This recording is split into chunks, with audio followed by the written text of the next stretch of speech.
Boa noite, veja no Brasil TV desta quarta, dia 16 de novembro.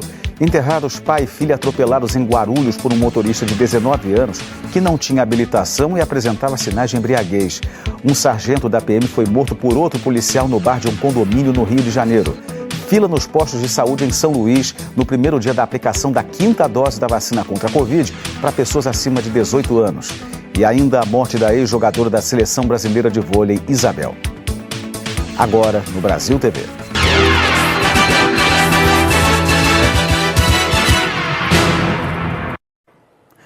A Justiça de São Paulo decidiu na audiência de custódia hoje manter a prisão do motorista João Vitor Aflinis Carvalho, de 19 anos, que atropelou e matou pai e filha numa rodovia em Guarulhos.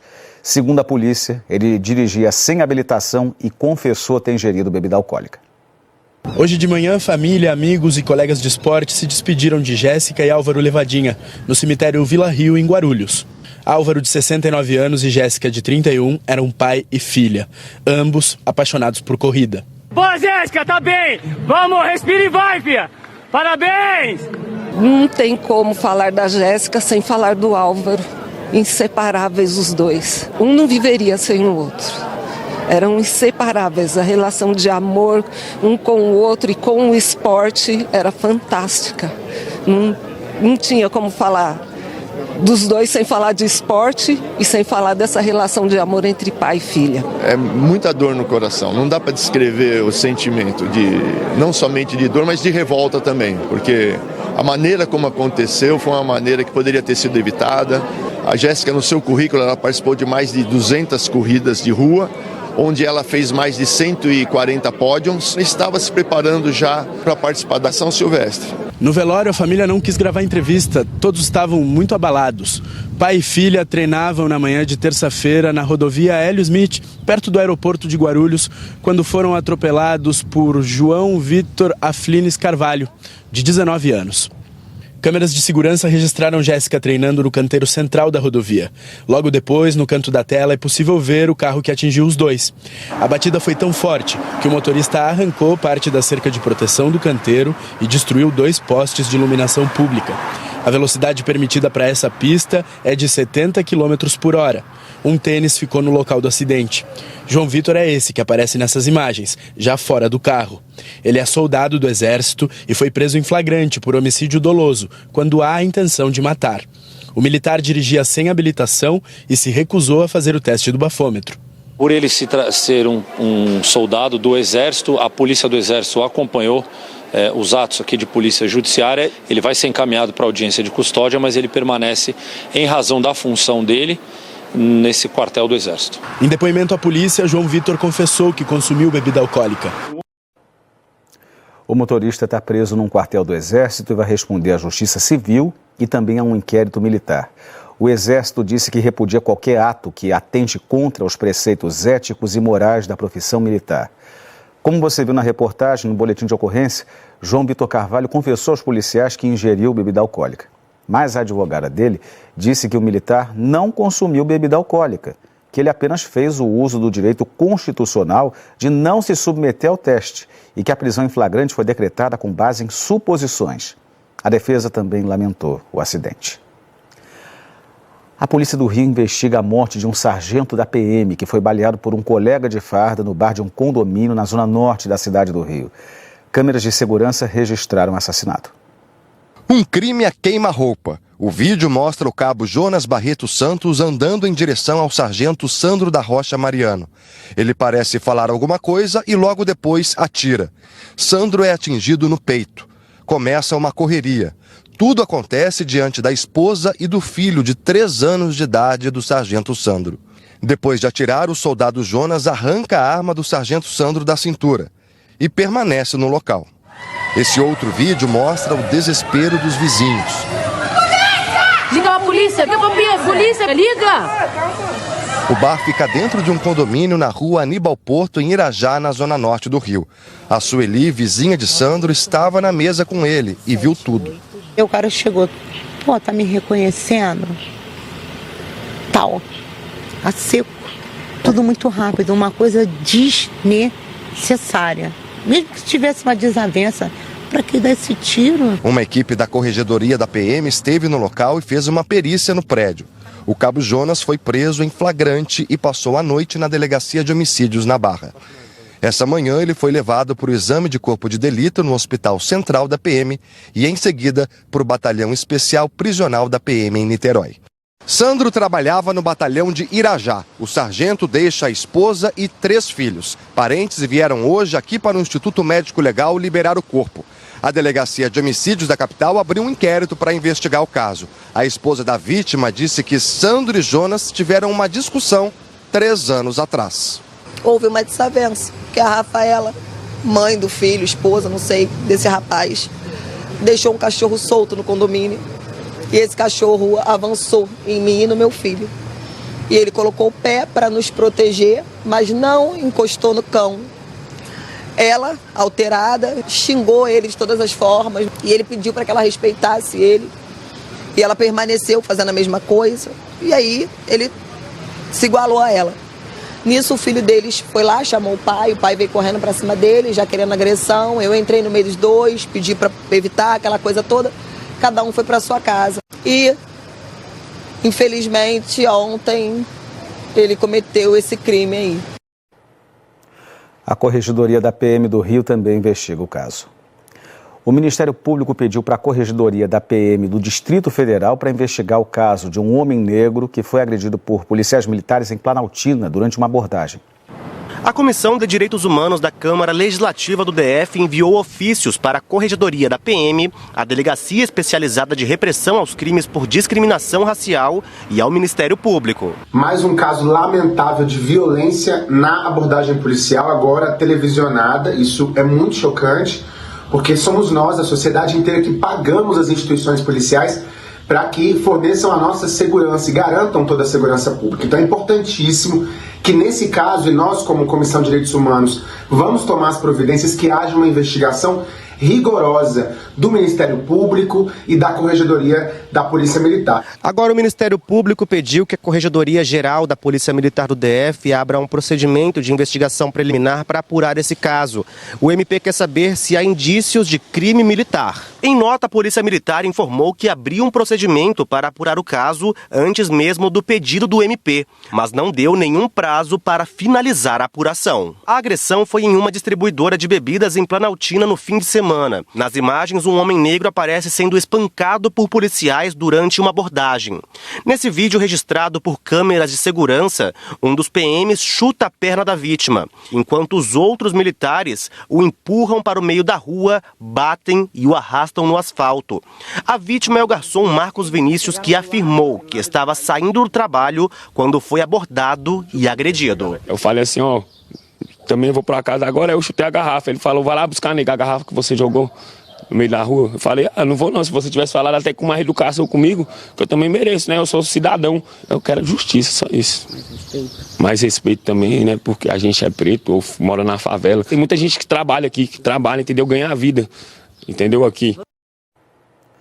Segundo a PM do Distrito Federal, os militares envolvidos foram afastados das ruas e colocados para trabalhar em atividades administrativas.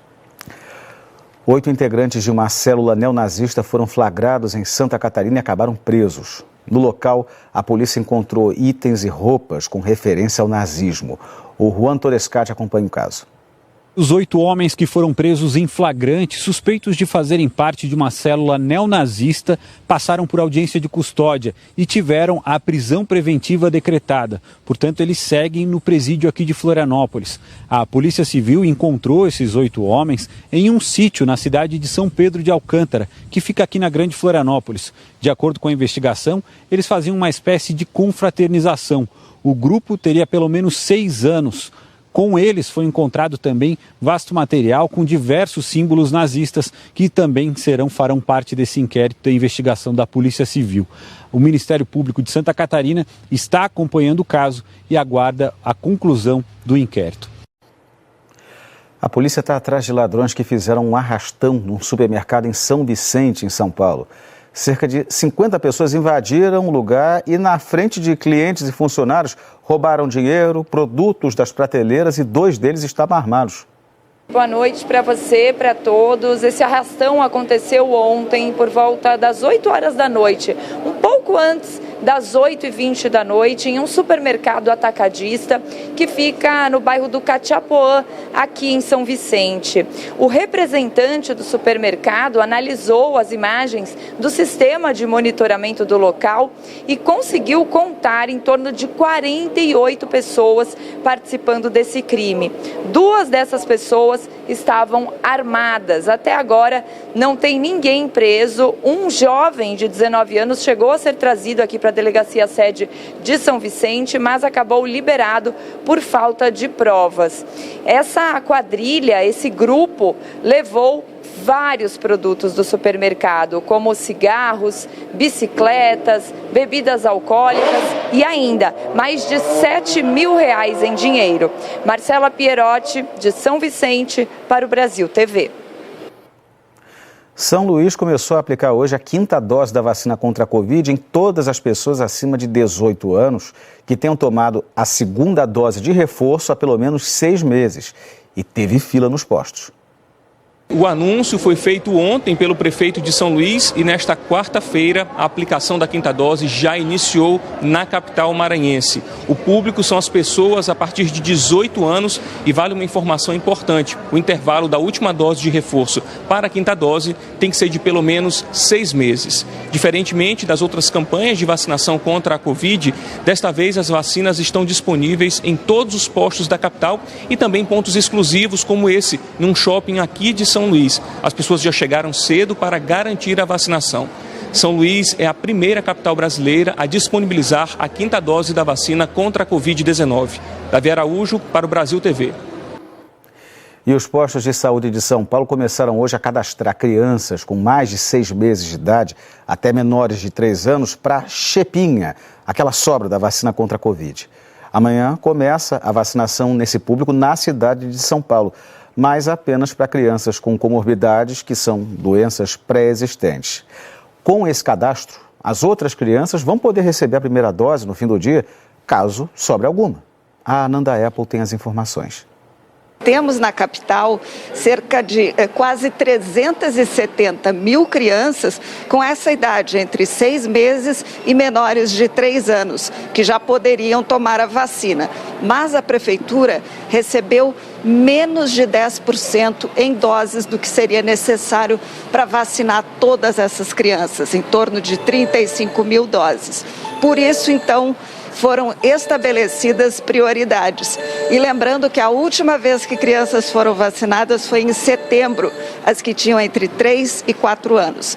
As prioridades são as crianças que têm baixa imunidade, deficiência permanente, indígenas e comorbidades, são doenças como diabetes, doenças cardíacas, câncer, miopia, alergia, AIDS, crianças transplantadas e também que fazem hemodiálise. Essas crianças poderão ser vacinadas a partir de amanhã e já hoje os pais que quiserem deixar o seu nome para fazer parte dessa lista da xepa já pode fazer a partir de hoje. Venha ao posto, deixe o seu nome, o endereço e um telefone. Porque amanhã, se não vier a criança suficiente para tomar as doses disponíveis, não vai ficar sobrando vacina. As pessoas da UBS podem ligar e, se você for da área, tem que trazer um comprovante de residência, aí pode trazer o seu filho para tomar essa vacina da chepinha. E a partir de hoje é obrigatório usar máscara em ambientes fechados da USP. Isso inclui salas de aula, auditórios, laboratórios e bibliotecas. Nos ambientes externos não há exigência das máscaras, mas o uso é recomendado em situações de aglomeração. A decisão foi tomada pela reitoria na semana passada por causa do aumento no número de pessoas com sintomas gripais e casos positivos de Covid na comunidade universitária. A máscara também passou a ser obrigatória no Museu do Ipiranga, que reabriu as portas em setembro nas comemorações do bicentenário da independência do Brasil. O motivo é o mesmo da USP, a alta de casos de Covid. O DR fechou para a obra de recuperação a ponte na divisa entre São Paulo e Paraná. Essa obra vai durar 4 meses. O Davi de Tarso traz outras informações e também as rotas alternativas.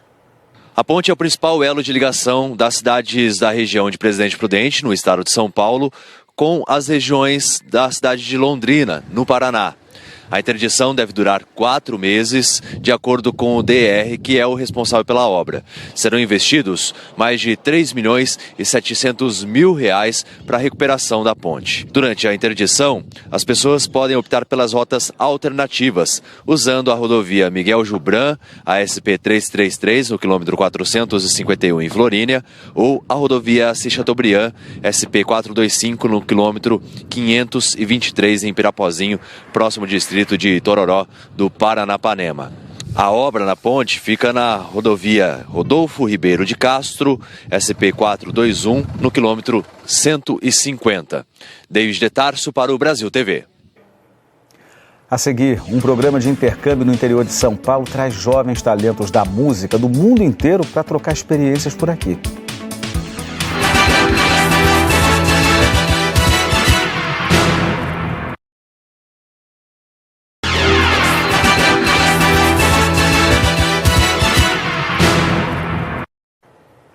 O Brasil TV está de volta. O conhecimento parado não vale nada, ele deve circular. E é acreditando nisso que estudantes brasileiros da área da música e do teatro viajam para o outro lado do oceano. E o programa de intercâmbio, que existe desde 2015, também traz ao Brasil jovens músicos estrangeiros para aprender, ensinar, trocar experiências por aqui.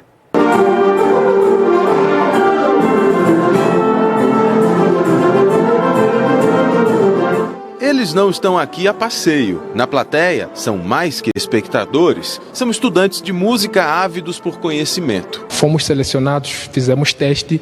Então, onde lá fui selecionado para fazer parte desse intercâmbio. E hoje estou aqui no Brasil.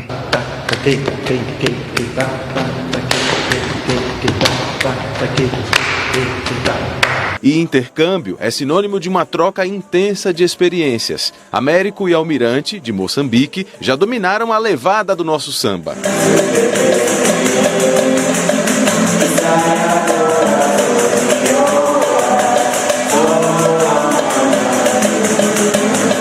Bom, aqui estou a aprender pandeiro, mas gostaria também de aprender mais instrumentos, mais do que o pandeiro nesse caso. E, bom, estou a ter a oportunidade de aprender com alguns colegas e está a ser muito bom. Espero colher mais conhecimento e poder partilhar, porque seria muito bom para mim poder trazer do Brasil para Moçambique, assim como trouxe de Moçambique para o Brasil. O intercâmbio tem uma duração total de 10 meses e aqui no Brasil os estudantes vão estar imersos na nossa cultura musical e teatral. Vão aprender um pouco também do nosso idioma, mas também vão compartilhar conhecimentos que eles trouxeram do próprio país de origem. Anne e Mats são da Noruega. Ele estuda violão, ela violino. Pra gente, Anne também interpretou um folk norueguês. Vil du hava meg til å kvea, så skal jeg kvea av største gleda. A missão dela por aqui é descobrir o que o Brasil tiver para ensinar. É um país tão imenso, bem maior que a Noruega. Vim para aprender sobre essa cultura. É muito rico e tem muitos ritmos musicais que também não temos lá. São sons diferentes e danças diferentes, então quero aprender mais sobre isso. O programa de intercâmbio MOVE havia dado uma pausa devido à pandemia, mas já existe desde 2015.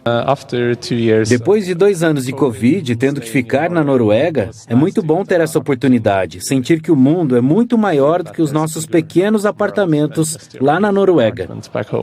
No Brasil, o Conservatório de Tatuí, no Sudoeste Paulista, é a instituição conveniada. Desde 2015, nós enviamos e recebemos cerca de 30 integrantes participando do projeto MOVE. Não só os participantes, os intercambistas são muito beneficiados com o projeto, como também a população das cidades que recebem esses intercambistas. E com certeza a população de Tatuí será beneficiada por apresentações musicais, atividades formativas e muito compartilhamento de informação musical. Ellen é aluna do conservatório, hoje está em Moçambique estudando canto e lá também ensina sobre música brasileira. eu tenho que o tempo todo estar buscando no meu repertório mental e buscando na minha cabeça qual é a melhor música possível que eu possa apresentar para essas pessoas, sabe? Então isso tem me desenvolvido muito no sentido de conhecer melhor a minha própria cultura e também conhecer melhor a cultura dos intercambistas que estão comigo, porque eu estou aprendendo várias línguas ao mesmo tempo, várias músicas ao mesmo tempo. Luana já voltou do intercâmbio em Malawi, no continente africano, e ela reconhece: a experiência vale a pena porque provoca transformações de pensamento e de vida. Todo mundo cresce, tanto musicalmente, pessoalmente, socialmente, porque você vê outras realidades da que você vive no seu país, né?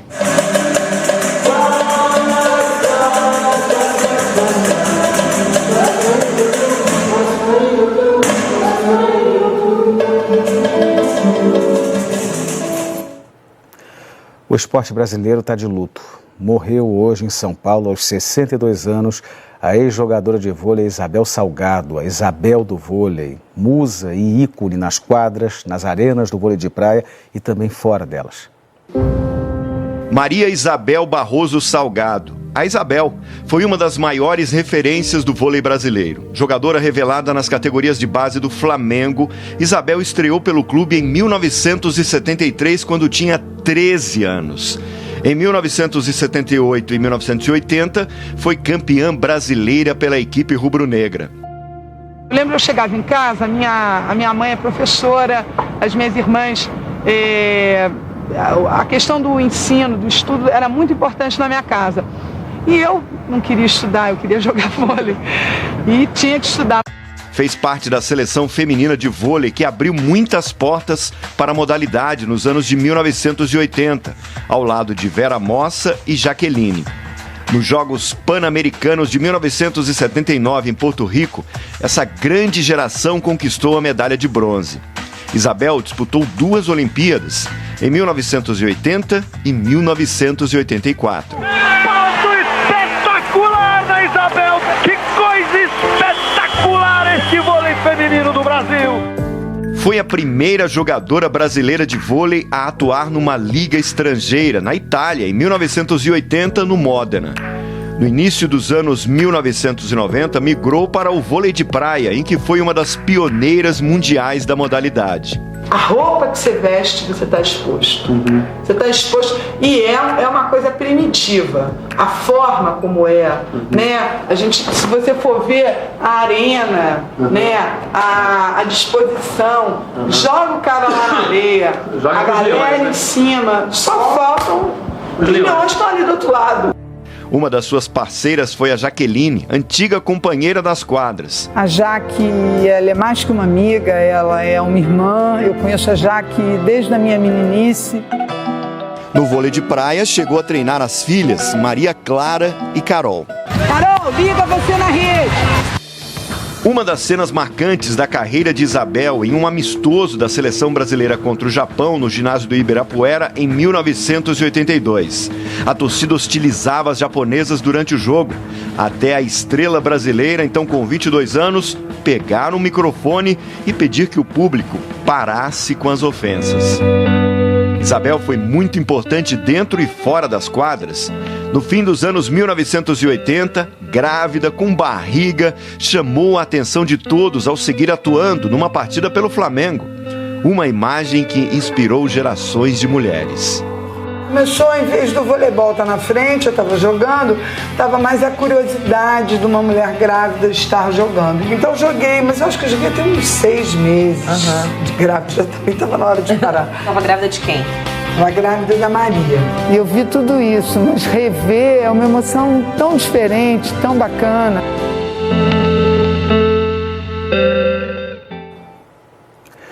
O Brasil TV fica por aqui e a cobertura completa com a repercussão da morte da jogadora Isabel logo mais no Jornal Nacional, às 8h30, hora de Brasília.